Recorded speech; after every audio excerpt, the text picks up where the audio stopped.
Yes, perfect. Oh, you're seated. Yes, yes, thank you. Let's humble ourselves and we pray to God. And we start our prayer in the name of the Father, and of the Son, and of the Holy Spirit. Amen. Father most holy, we want to thank you for the journey mercies you have accorded us to this place. Father, we want to thank you for the gift of life and the gift of this day. We are gathered here for a purpose, for this very important meeting. Father, I pray that you be amidst us. You give us the guidance. You give us all the wisdom as we deliberate in this meeting, so that whatever we are going to discuss shall be with your guidance and for the benefit of our nation. I pray all this, believing and trusting in the name of the Father, and of the Son, and of the Holy Spirit. Amen. Amen.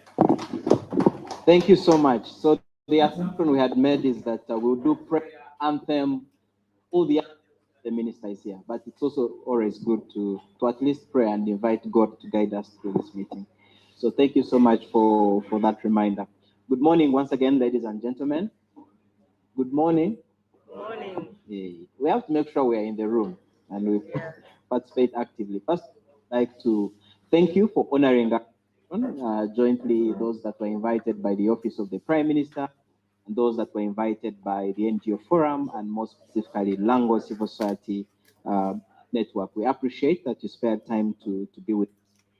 My name is Chris Nkwatiwe. I work with the Uganda National NGO Forum, and together with the Office of the Prime Minister, we've organized events throughout this whole week. So we've been in Lira since Sunday, through Monday to Tuesday, Wednesday, and now we are crowning this with this stakeholder conversation that is happening today on Thursday. These events are supported by the Royal Danish Embassy, so we'd like to recognize and acknowledge the representatives from the Royal Danish Embassy. Agnes and your colleague, if you could just wave to us so that we can clap for you, eh? Clap for you, clap for you. And then, so of course, this event is also organized under the auspices of the Joint Initiative, which is an initiative of the SDG champions. Now, that term sounds very heavy, but these are colleagues from civil society and government of Uganda who were selected by the Royal Danish Embassy and given training on how to accelerate the implementation of SDGs. And some of the champions are in the room, so I'd like to request you to stand so that we can acknowledge your presence. Colleagues who are champions, yes, would you please clap for them? So when they came back from Denmark, they thought about these activities, conceptualized them. So the activities I'm going to share with you in terms of the highlights were conceptualized by this group of 23 champions. I've also been consistently reminded that people like Pascal, Dr. Albert are also champions, even when they did not get training from the Royal Danish Embassy. So on Monday, we had the caravan. No, this is not the caravan. Yeah, the caravan. We had a group of people who were working with the music sound system, the band, walking around and moving around the city, basically disseminating messages around sustainable development goals. Quite a number of radios and representatives from the Office of the Prime Minister, basically disseminating messages around the talk shows. We also had an SDG walk where the mayor of this city was the chief walk, accompanied by the town clerk and quite a number of other district officials.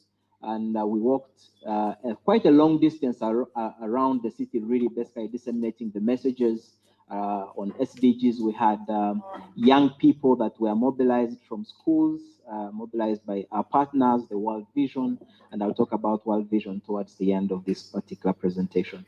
And this particular walk culminated into the planting of trees. So we planted 100 trees in Lira City. And this planting was really a symbolic reminder about the effects of climate change and what we as a people need to do to make sure we avert, the crisis that we have at hand with the climate change. On Day 3, which was yesterday, we had Citizens Parliament.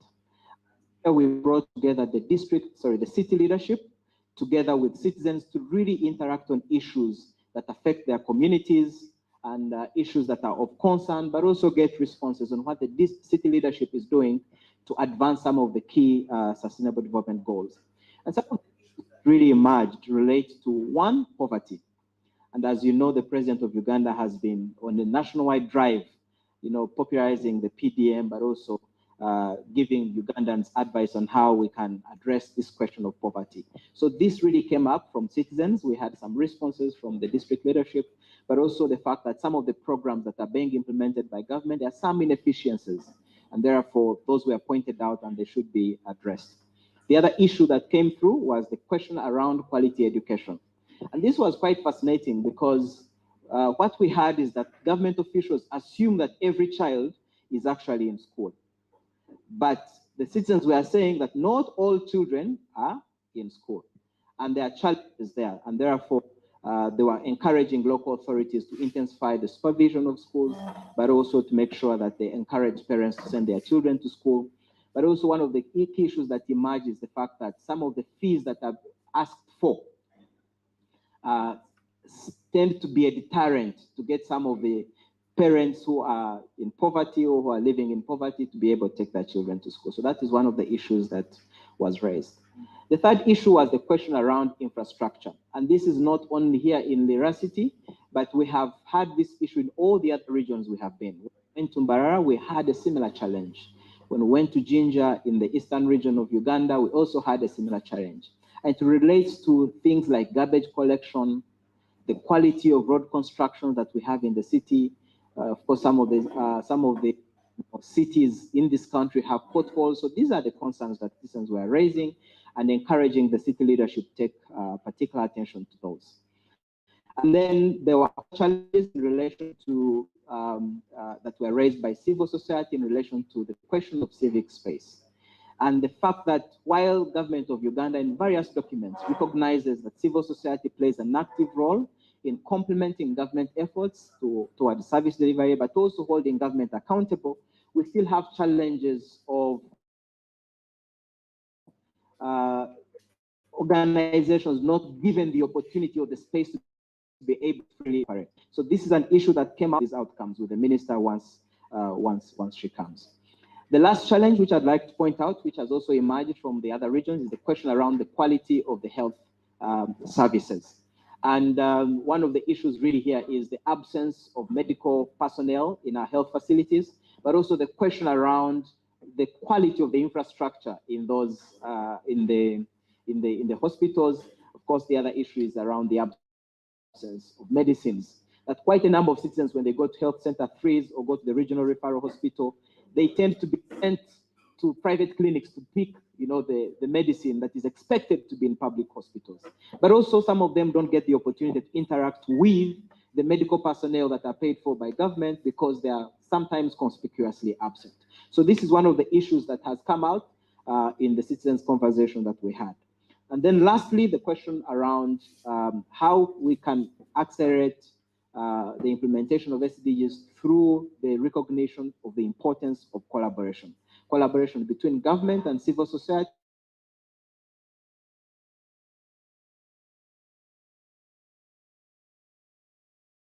Today is going to help us, because now, yesterday we were having, the citizens, and Richard advised me not to use the word local citizens, but we were having the citizens who are not in positions of leadership. Today we have gathered a group of leaders from the region. So we have district officials from the West Nile sub-region, the district chairperson of Yumbe, I just met him this morning, the district chairperson of Arua, the district chairperson of the districts around the Acholi and Lango sub-region. And our hope is that we shall find solutions to these challenges. So we shall not be lamenting the same way the citizens were lamenting yesterday. So this conversation as well is also supported, I didn't mention at the beginning, by World Vision. World Vision is one of the civil society partners that has put resources together to facilitate this particular meeting. So I'd like to acknowledge your contribution and invite you to clap for them as well. So lastly, as part of the program, each one of you is going to have an opportunity, especially if you're a district chairperson or the district chief administrative officer. You will have an opportunity to actually tell us, you will identify one of the SDGs, either one of the SDGs or two, and identify the actions that the district has taken to actually achieve the targets on that particular SDG. We'll also, if you have some challenges, also invite you to share those challenges. So each of the districts will have this opportunity. So you have to discuss amongst yourselves, whether it is the chief administrative officer or the chairperson who will be speaking on your behalf, or any of the representatives. Civil society representatives that are here will also ask you to speak some of the actions you've taken, and maybe also identify some of the challenges that have to be addressed for us to accelerate the implementation of the SDG. So I'm just giving you warning because that opportunity is going to come, and invite you to prepare. So thank you so much again for coming, and now I'd like to hand back to Richard.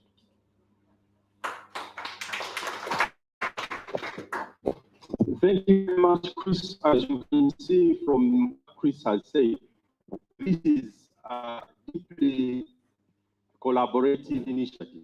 It's a partnership between civil society, government, local government, community leaders, young children, and many others who have played different parts. Because again, the SDGs are really about how we as a country, because this is a global commitment that our leaders made as member states of the United Nations, but we as a country take these development goals and make them meaningful to local people. So what we are going to listen to now is a report that was done to analyze who are those categories of persons that are left behind in Uganda, and what kinds of policy responses are being undertaken to try and address these gaps. So Dr. Albert Byamjisha, the head of the SDG Secretariat, is going to be sharing those highlights, and then after that, we will then move on with the rest of the program. Thank you. Over to you, Doctor. Yeah, thank you very much, our Master of Ceremonies this morning. He has indicated, of course, my name is Albert Byamjisha. I am the Senior Technical Advisor for Sustainable Development Goals and the head of SDG Secretariat, which is located in the office of the Prime Minister. And of course, as he has indicated, the Minister is on the way. She's about to arrive here, and we'll be opening officially and answering any questions that you have. But my standing in front of you is to share with you a study which we recently conducted on leaving no one behind. Who is left behind in this country, this northern Uganda, this country, etc. So the presentation outline will run as follows. Next slide. I will just give a short background of the SDGs, then talk about leaving no one behind, and key findings from the study, conclude, and then give recommendations. As part of the background, as you may be aware, of course you are aware because during this week you have been talking about sustainable development goals, but what originality of SDGs, and someone was saying, is it an animal? Is it a program? What is it? SDGs is sustainable development goals. It's a program which succeeds the Millennium Development Goals, which used to be called, of course, used to be shown as MDGs. You remember the MDGs? The MDGs, which are Millennium Development Goals, started from 2000 and ended in 2015. It was the 15 program. And when it ended, it was succeeded by another one called Sustainable Development Goals in 2015. And on September 25th, all the leaders of 193 United Nations member countries gathered at New York, United Nations General Headquarters, and adopted a new program, all the Sustainable Development Goals. These are also for 15 years, from 15 to 2030. That's why we say the target is 2030. But the 17 goals are different from the 8 goals of the MDGs. Some, of course, some few goals from the MDGs appear in the SDGs, but others, of course, were combined. And these 17 goals, of course,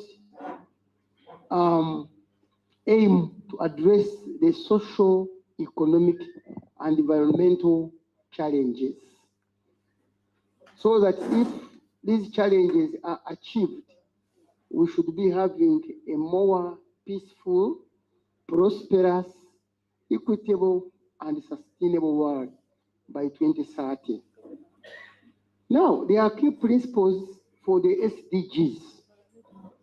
The first one is universality, to concern all countries in the whole world. All the 17 goals affect all countries in the world, unlike the MDGs, which were only affecting less developed countries. Some developed countries, definitely, when they were measuring, were not concerned with that. But for the SDGs, concerned with all the countries in the world, as we shall see. And then, of course, they can be integrated. And one major one is leaving no one behind, to make sure that all the people, all the citizens in a community, in a country, and in the whole world are not left behind. People are very peaceful, they are prosperous, they are in an environment which is conducive, and that is it. So this leaving no one behind is important. Another principle is interconnectedness and indivisibility. Of course, you cannot separate them. All the 17 goals work hand in hand. It's when you look at the social, economic, and then environmental, all those dimensions are connected. If you remove one,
actors, those are the three arms of government: legislature, judiciary, and executive. You go on up to down. Then non-state actors, you have academia, you have the civil society organizations, you have development partners, you have citizens, people doing their own things, private sector, etc. So this coordination framework brings together all those two actors, non and state actors, to work together in the implementation. And that's why we are here together, trying, of course, to use that coordination framework. So now Uganda made sure that what the targets which were lacking in the first one were included in our third development plan. So we have third development plan, which started 2021 and is ending 2025. This development plan, you realize that it is fed, it was developed using a bottom-up approach. The districts have district strategic plans. All of you have them. And I've read through your district strategic plan, very good ones, by the way. The issues you put in are very, very important. If they can be implemented, that would be very fine. So your district strategic plans fed into the national development plan. And if you analyze it, you find more than 90% of the targets are aligned to the SDG targets. So that means as we stand here, you are implementing SDGs. Whatever you are doing is sustainable development goals. So the other person who was saying, is it an animal? Is it a new program following NUSAF? NUSAF coming? No, it is exactly what you do right away from Monday up to now. So we have 17 goals with 169 targets. And globally, 132, of course, there is one which was not measurable, dropped it, 131 global indicators. But in Uganda, we are not able to measure all the 131, no, 231. The ones which are eligible for Uganda, 201 indicators. Indicators are the ones which we use to measure the other targets we are talking about. So we have 201, but we don't have data for all the 201. The data we can comfortably use, measure, compare amongst the districts and countries is 121 indicators. So the report definitely will be sharing with you. The report we shall be sharing internationally will be basing on 121 indicators. And we have got a website, and these days, of course, we don't carry massive volumes of hard copies. We just only give you a link, you open up, you read, even using your phone, etc. So that is it. Next. Next slide, please.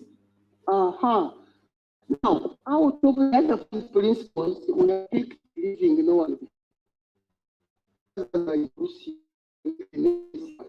each other. But we are talking of the people who are left behind. And that's the concern of SDGs. So who are these people left behind on the 17 goals? But before we look at those 17 goals, and of course I will be mostly highlighting the northern Uganda on what is happening on all the 17 goals, because this is now Northern Region Forum.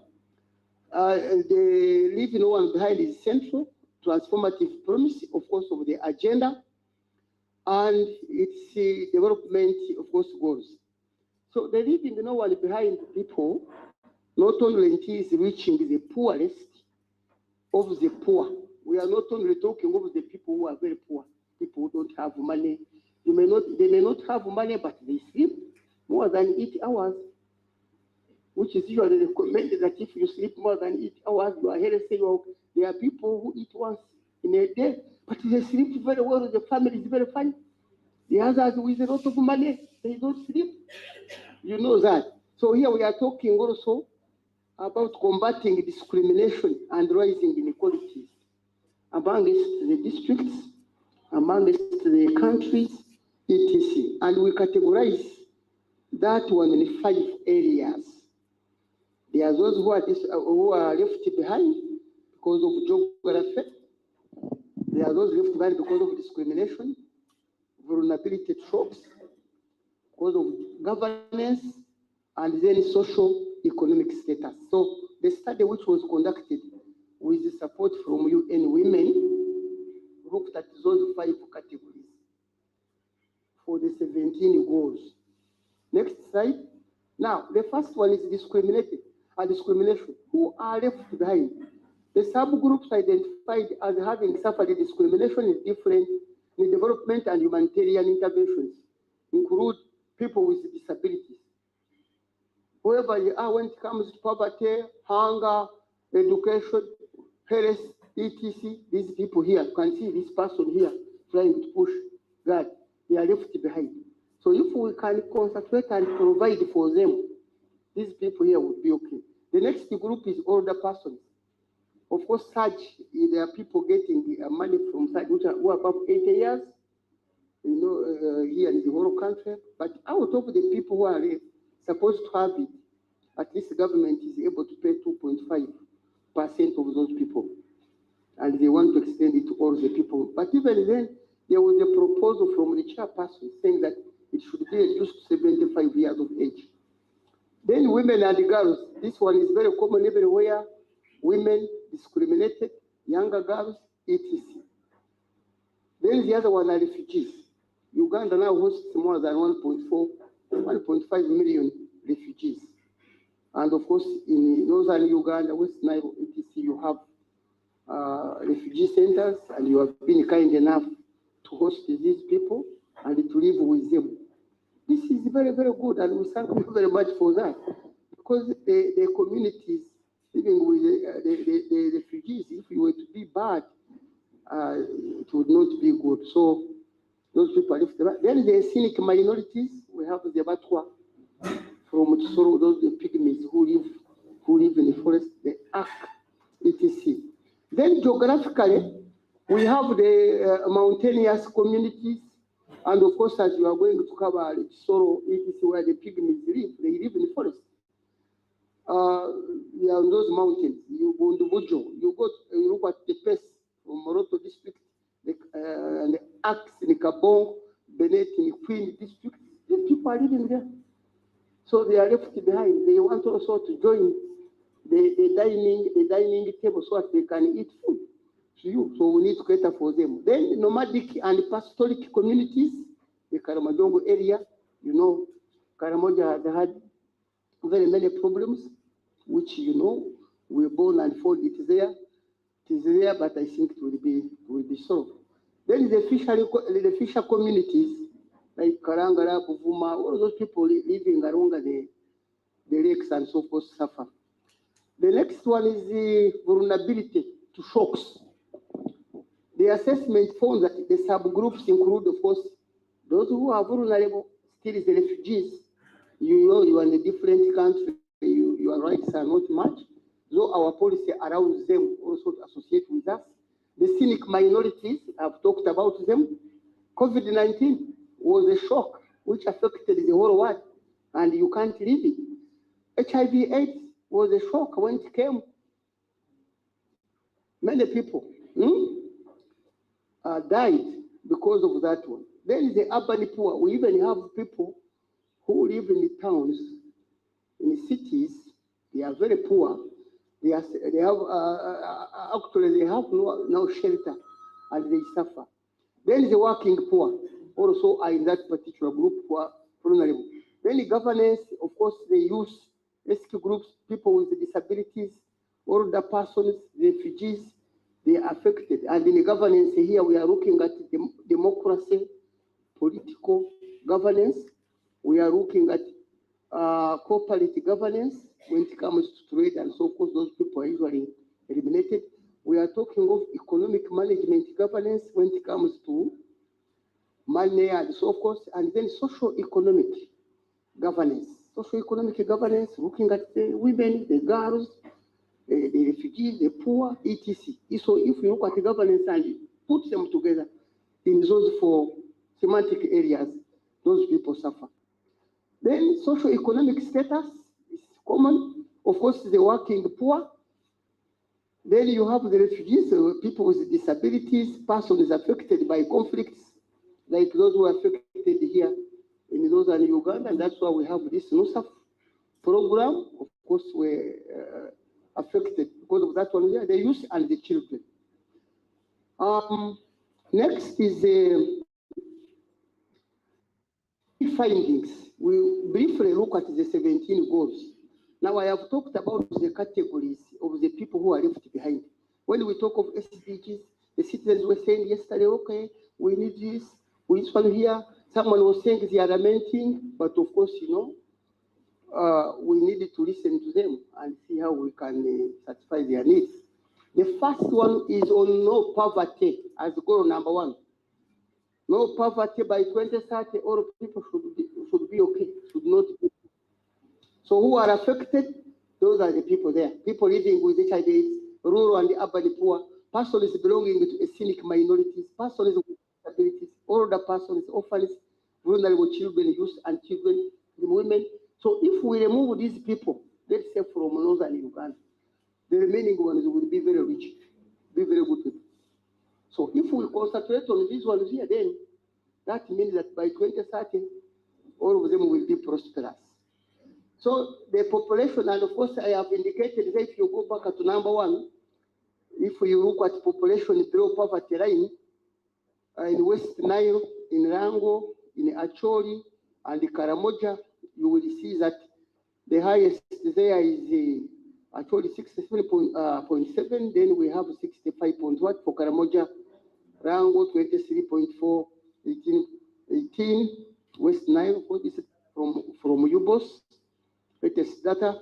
But in the whole country, of course, people below the poverty line, 21%, and that is the problem. And that's why government now, in spite of that, is putting programs like the Uganda Social Action Fund, Northern Uganda Reconstruction Program, the MUGA, and the Parish Development Model, which His Excellency was talking about in his State of the Nation address yesterday. The Parish Development Model put there to support these particular people who are left behind. And if you go back into the first one, you will notice that yes, the government is not sleeping. You leaders are not sleeping. Some funds have been put in place to support these people.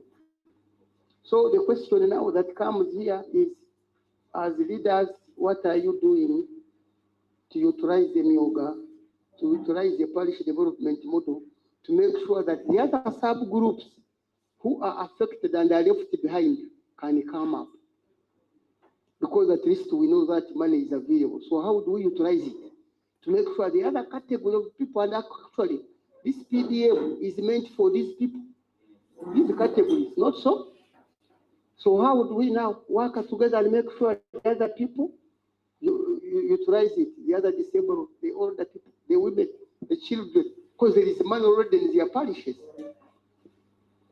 So that is something we have to think about. Next is, of course, zero hunger.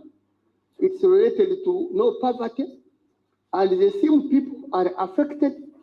And you will find that actually the total food poor persons in northern Uganda region accounted to 56.7%, meaning that 5 in every 10 persons were considered food poor, where they will eat once a day, only 2 days you eat once, as a problem. So now, in spite of that, the National Food and Nutrition Strategy has been put in place by government, and it aims at improving the nutrition status for all the underaged children. So we need to notice and note what we have done in that particular area as leaders, and if we are to utilize all the strategies which government has put in place. Work. Number 3 is good health and well-being who are left behind. Women and girls were number 1.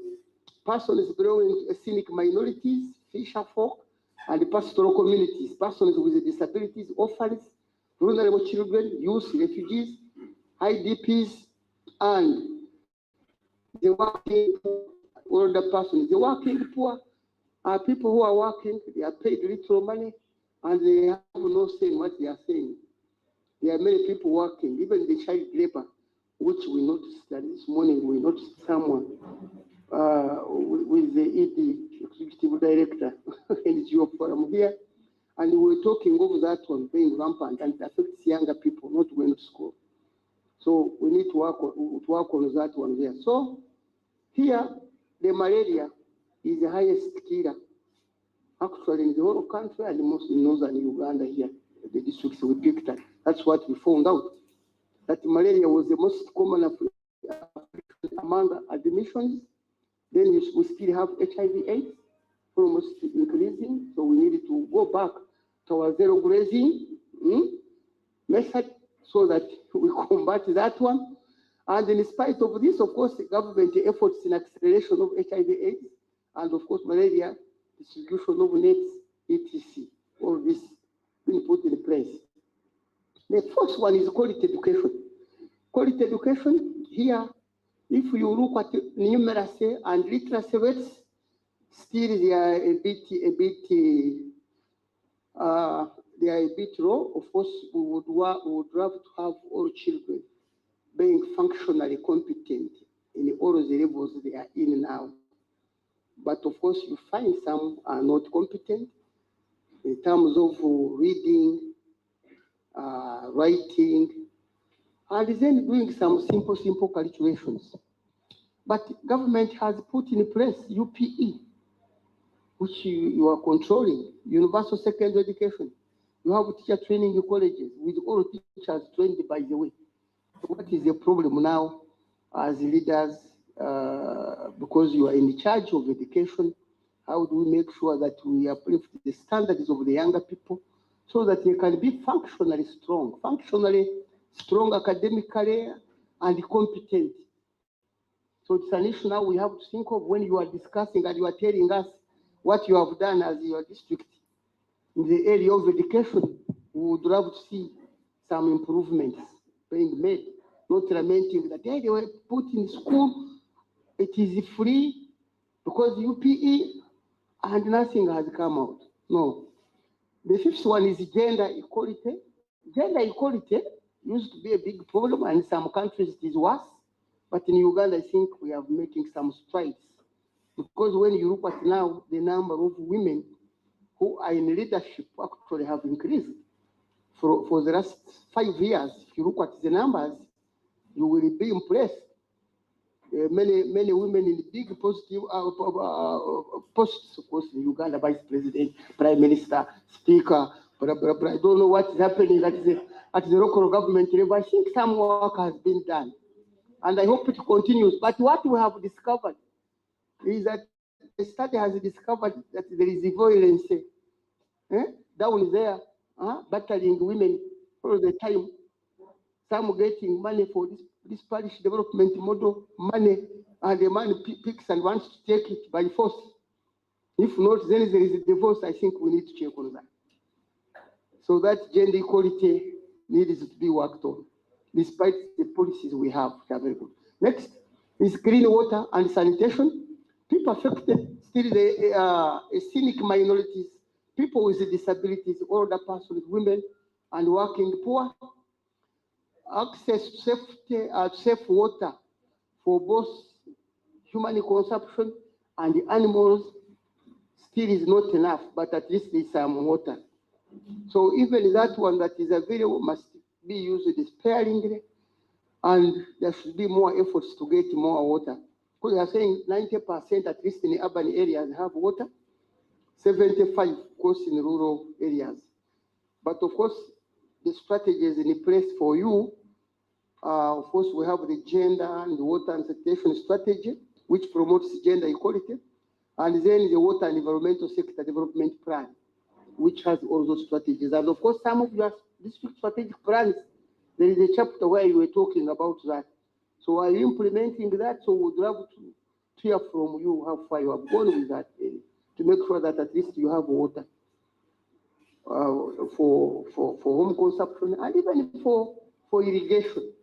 Because the government is putting that strategy to make sure that next financial, the president talked about it yesterday.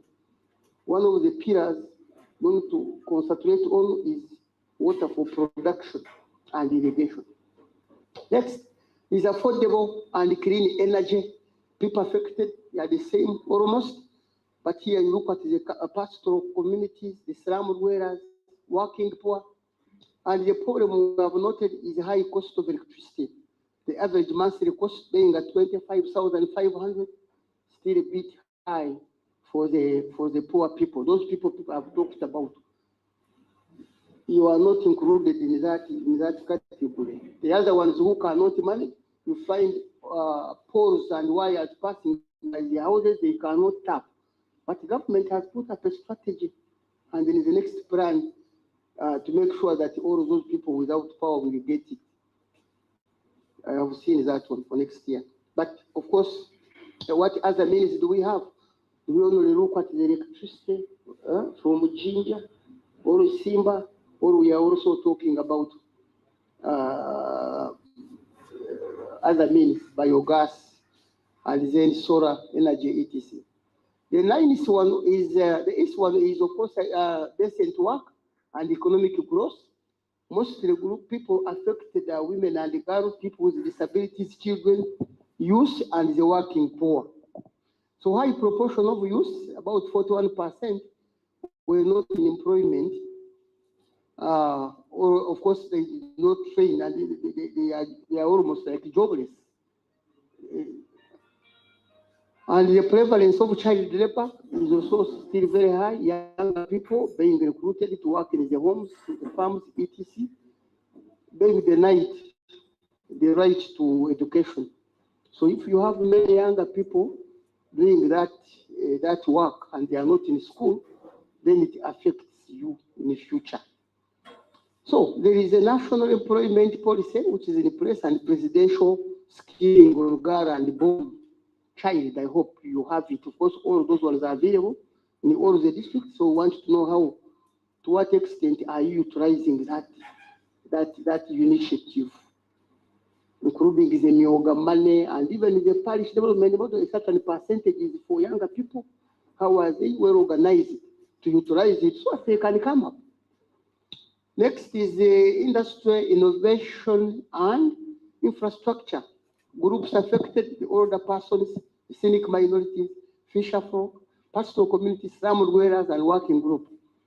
So here we found there were, of course, you can see with the mobile phone, which is very important. We found there were few women households, about 64% than men households, which was 98% owning mobile phones. This is gender skewed ownership of mobile phones. It is very, very important because when it comes to innovations with the mobile phone, you have internet, you are able to search and connect with the rest of the world. People using their mobile phones, even the old people at home, are more knowledgeable.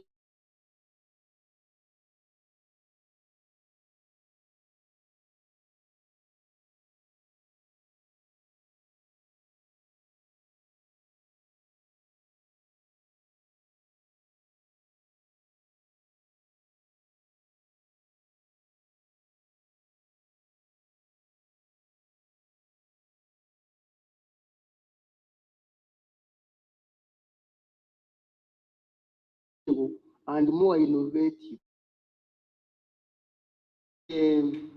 Limited infrastructure to support value addition. We are talking of value addition, and one of the key pillars for next financial year. Value addition. Whatever you do, you must create value out of it, and you get more money. And that's why in between we are talking solar, using even the windmills, the tractors. Many tractors, I think, have been procured, more are going to be procured. They talked of 30, I think, was it 30 or 160 in this northern region? And your ground is flat. So how are we utilizing these tractors so that we can increase on production?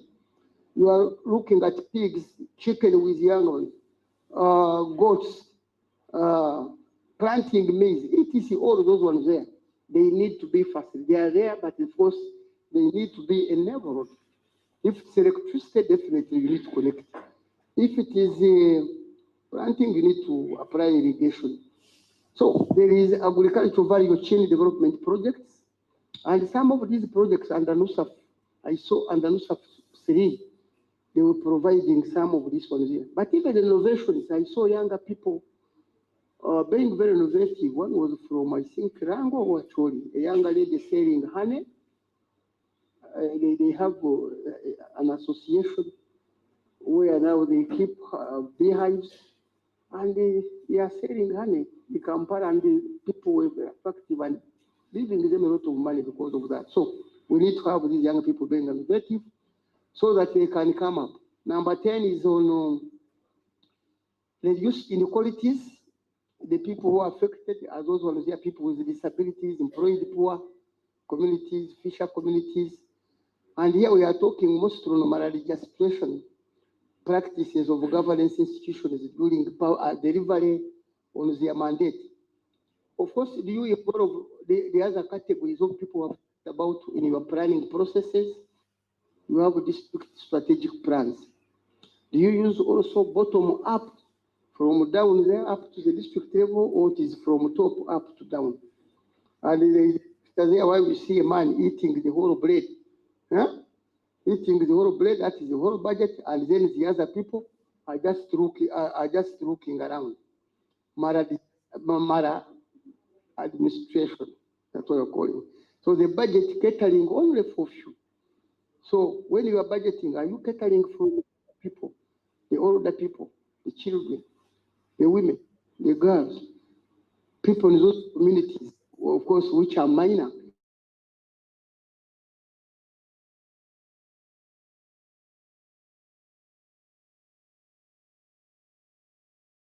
District to do that.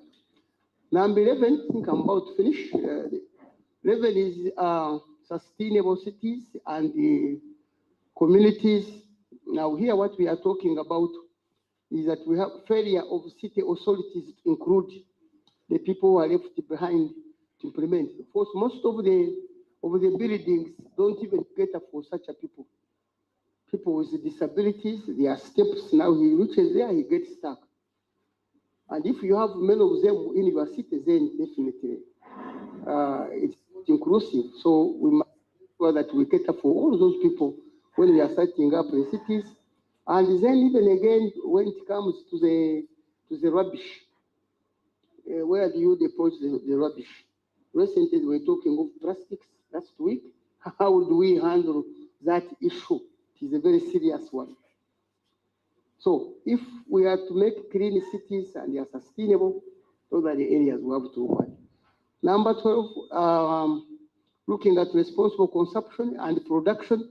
Mostly this one talks about procurement. When we are procuring, and you will notice that 60% of your budget goes for procurement. Do you cater for the other people if they are procuring, the older people, people with disabilities, the children, the women, younger people, or we just simply procure for the sake of utilizing money? So we need to look at that. Number 13 is climate action, very important. Yesterday you talked much about it and even planted the trees. That one there. So for example, now this diagram depicts that where someone says, I will never evacuate. You are living in a mountain like these Bududa people. They said they will never leave because that's where their grandparents stay. But then, of course, there is a crack. And when trains, definitely all of them will be what? Will be mad. And that's what is happening. Some of the trees said, all the same, even if the conditions are very bad, I will never do what? I will never give up. But you know that there is a problem. So we have some areas of that which needs to be lifted up. So the country has faced disastrous moments that have led to death and as a result of extreme weather conditions, of course, like the weather which we had previously, where the roads and bridges destroyed and people lost their lives. And that was bad. But of course, we have a national climate change policy, which has all the plans and interventions to make sure that this one is done. The next one is life below water. This one here, we don't have much apart from looking at the fish, of course, which we get from the rivers and the lakes which we have, but mostly it affects the oceans, people who are living just near the oceans. But the government has put in efforts, the restoration of the degraded and fragile ecosystems. Then number 15 is where we are talking life on land. And on this one here, the people who are affected are indigenous, ethnic minorities, women, youth, and people with disabilities. And possibly, where mostly the problem is cutting the trees. So you can see trees fell down, and you see that white man sleeping. This one is a tourist. We get a lot of money from tourists to come and see our ecosystems and whatever we have. But of course, now they can't see what they used to come and see, because most of the trees have been fell down. And you will find that the annual rate, the annual loss of the natural forest is 2% in Uganda, which is very high.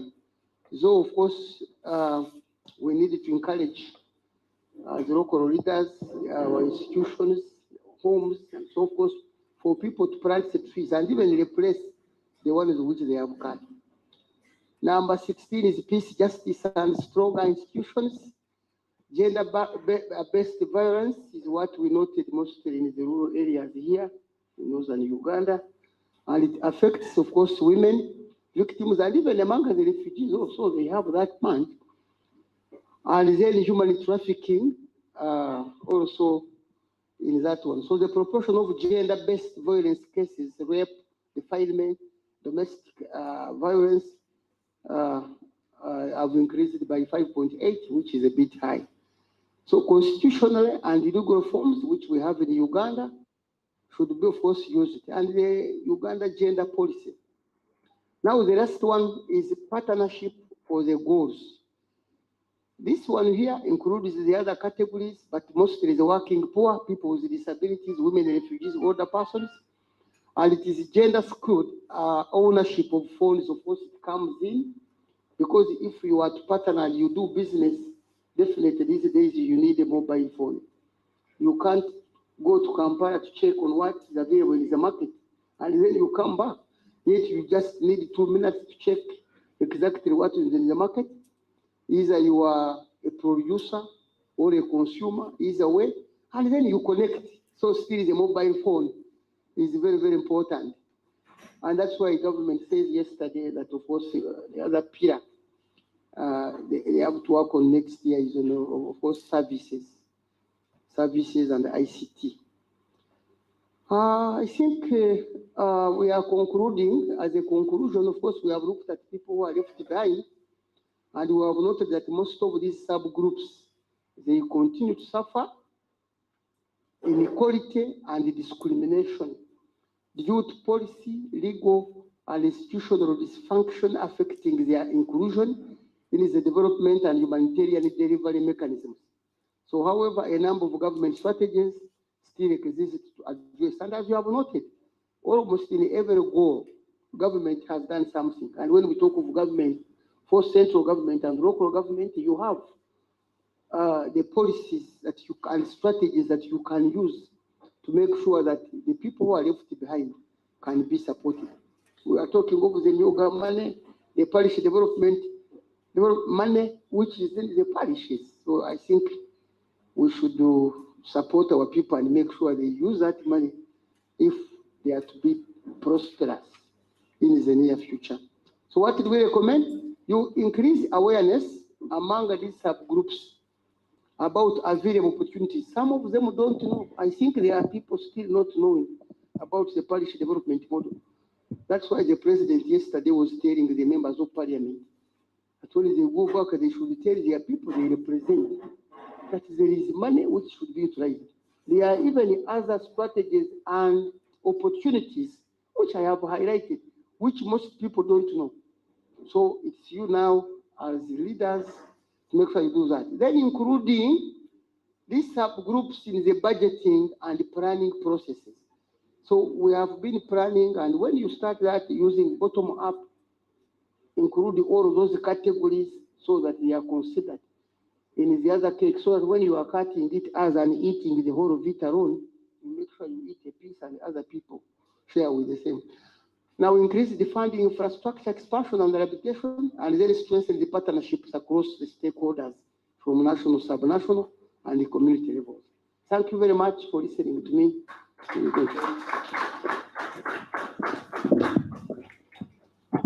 We want to thank once again Dr. Byamjisha,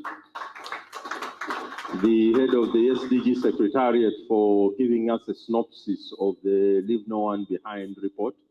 As you can see, that report is very rich in terms of data and information, and it is something that you should be using. So the way we shall be proceeding is to catch up with time. I think let's do a quick break so that we can grab our tea quickly. We are informed that the minister is around the corner. So we'll use 15 minutes only to do a quick break for tea and coffee. There will be 3 serving points so that we can come back 15 minutes from now, which will be at 11 o'clock sharp. So when we get back at 11, we shall then have a short panel that will be facilitated by my colleague Chris, that will go a little bit deeper into some of the issues that have come out of this report that you've had. And then after that, we shall go ahead with the rest of the program. For now, you are welcome to have your tea. At 11 sharp, we shall start the meeting here. Thank you very much.